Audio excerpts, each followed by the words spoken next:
Good morning, gang. Happy Thursday morning. All right, before you get in the car this morning and decide to drive to work, drive to the store, drive to grandma's house, wherever you get, I want you to watch a video real quick.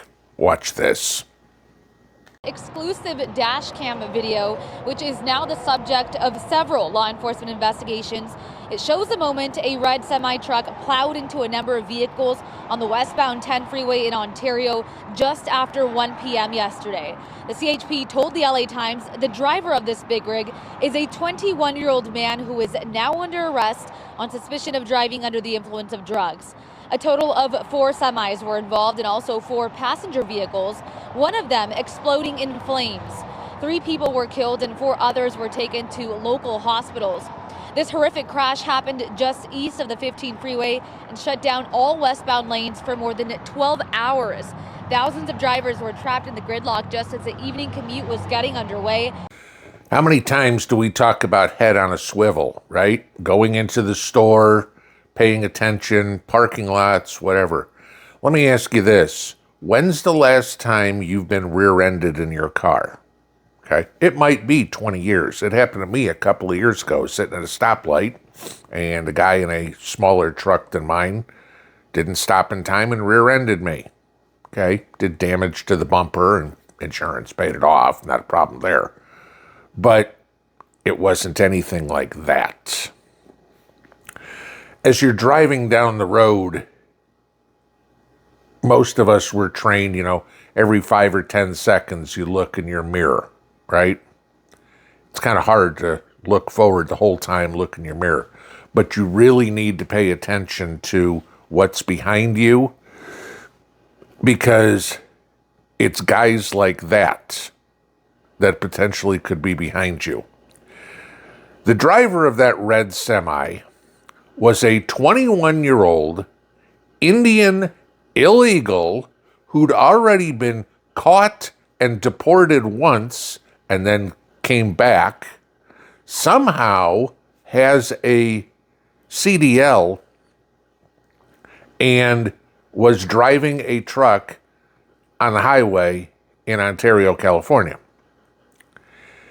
In that video, 4 people were killed. This guy was on drugs.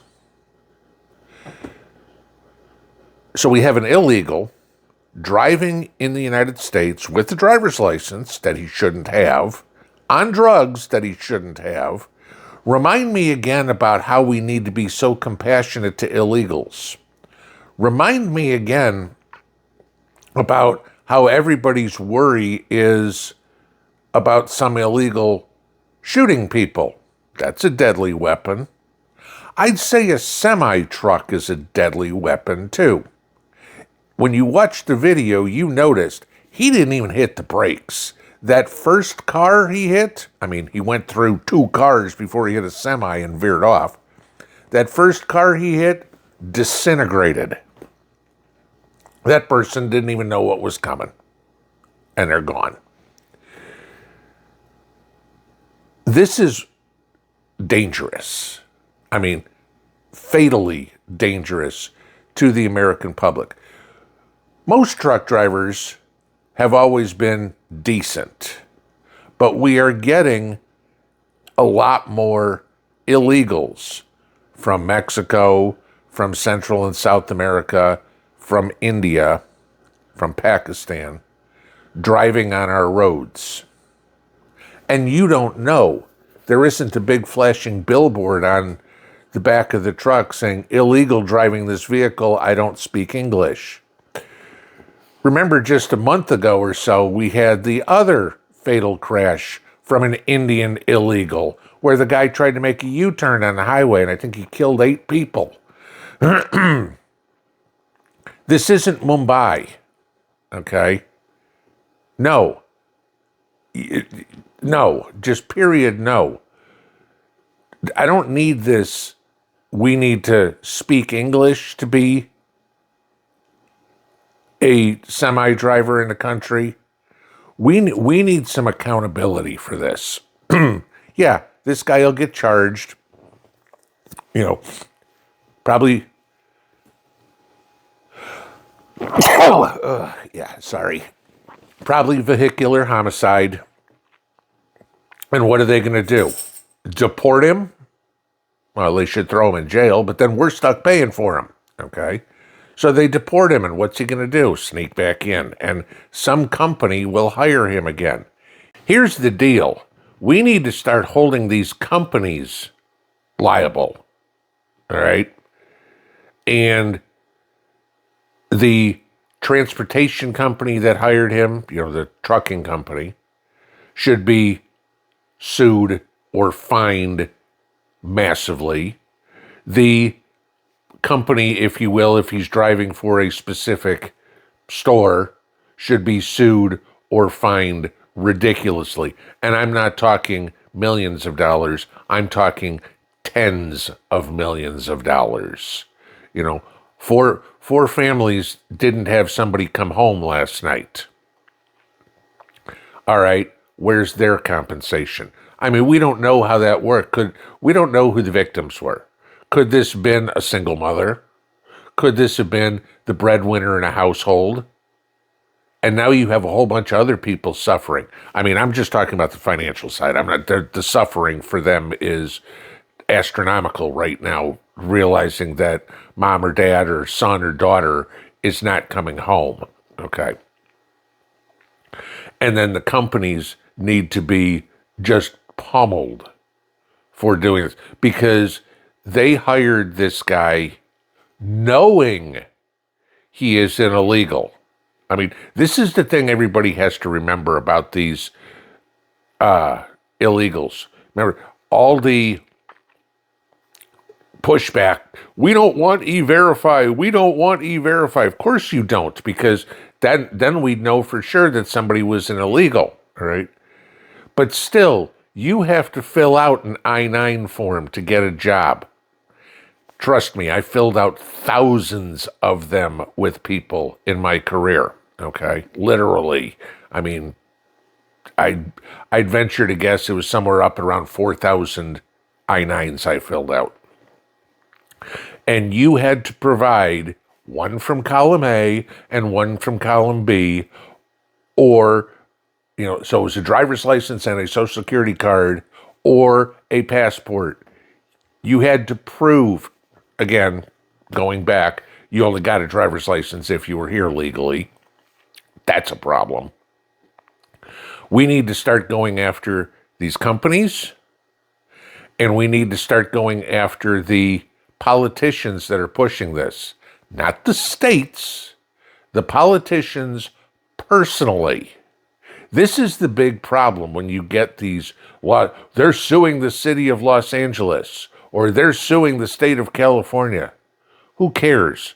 Karen Bass isn't writing the check. Gavin Newsom isn't writing the check. The taxpayers are writing the check. Oh, gee, we got to pay out $10 million. Okay, no problem. Here's a check for $10 million. Everybody's taxes just went up 0.5%. That's how it works. No, they need to start sticking it to the people who are making the decisions. All of these cases. I mean, I saw one yesterday about a city council that some mayor in some small town that got sued and lost. Okay. And the city council has to pay a big fine. Not the mayor who committed the crime, the city, the taxpayers. So it comes out of your and my pocket. We need to start holding people personally accountable for this action. This guy, 4 counts of murder, life in prison at a minimum, okay? Personally, I'd rather put him up against a brick wall and take a auto-driving truck to it. But I think that would be a little more pertinent, eye for an eye. I know somebody will say, well, that's not biblical. Fine. Sometimes it's deserved. But we need to be prepared. We need to be careful. You're careful in the store. You're careful in the parking lot. We've talked about that in the last couple of days. You need to be careful on the road. I mean, I've got to a point lately driving where I don't want anybody behind me. Granted, where I live, it's a little easier, Okay, there's not as much traffic, but we still have truck traffic. And trust me, I got logging traffic around me. So that one, you want to talk about dangerous, get an accident with the truck hauling a bunch of logs. That thing does this, and you got missiles coming at you. But I've got to a point where I'll wait to make my turn until a car that I could easily turn in front of me is in front of me because I don't want anybody behind me. I'll pull off the road because I don't want anybody behind me. Not just a truck. I've got to a point where I don't trust that somebody might be trying to follow me, because that happened to me about 6 months ago. I've gotten very much more careful about who's around me. The people who have this going on yesterday,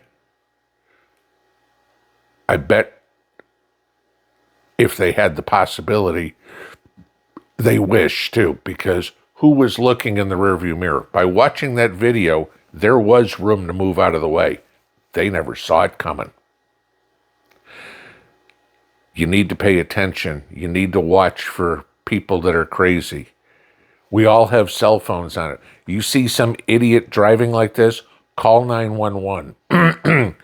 Get the truck number, get a plate number. Guy's doing 90 miles an hour, call 911. There's a guy doing 90 miles an hour down I-35 going south at mile marker 426.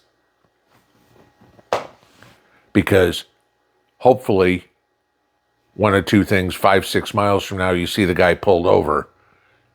Hopefully you don't see a bunch of cars in the median on fire. Pinball out.